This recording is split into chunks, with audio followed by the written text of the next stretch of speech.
And I guess the lines are drawn in that little band of Hondo, Texas rebels. Yeah.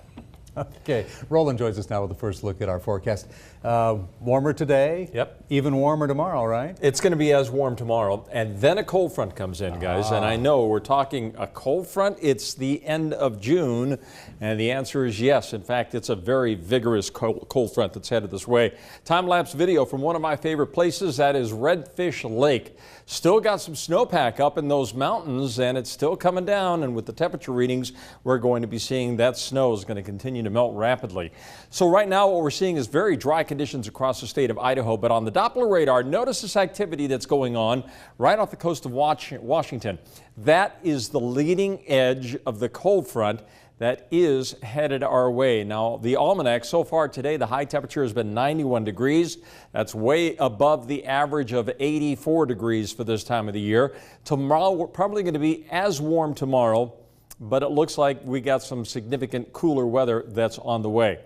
The cooling trend that's moving in on Friday is going to happen as this cold front that you see out here, it really looks impressive on the satellite imagery. The dynamics are there to generate showers along the coastline of Washington and Oregon, but as the cold front approaches, it's going to begin to weaken. It's going to dry out, but it's still going to be packing some nice cool air. So we'll call it a late season cold front. Tomorrow ahead of the front, still toasty temperatures are expected with lots of sunshine, just like what we saw today.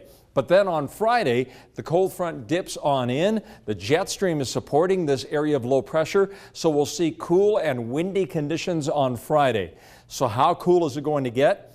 Temperatures are going to go from near 90 degrees tomorrow down into the low 70s for daytime highs on Friday, which is going to be about 10 to 12 degrees cooler than we should be this time of the year. So on the Futurecast tomorrow, again, no concerns. Could see a little bit of a south breeze. That'll keep our temperatures on the warm side. But then here comes the front. Let's see the timing on it. It moves through the Treasure Valley bright and early Friday morning. Then behind that, that cool air just keeps spilling in. A little scattering of showers is possible for the higher elevations of the mountains, but here in the Treasure Valley, I don't expect to see any shower activity, but I do expect to see winds behind this front out of the north at about 20 to 25, maybe even as high as 30 miles per hour. 7-day forecast for the Treasure Valley, 90 degrees for the high temperature tomorrow. On Friday, we'll see sunny, windy, cooler conditions with a high of 73.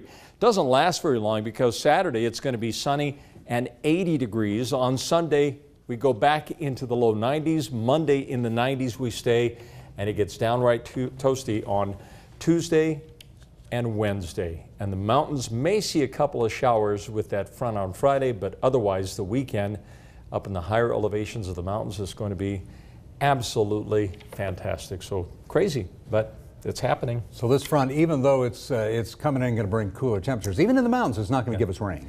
Just a slight chance of some showers. Maybe a little thimbleful. It's not packing a lot of moisture.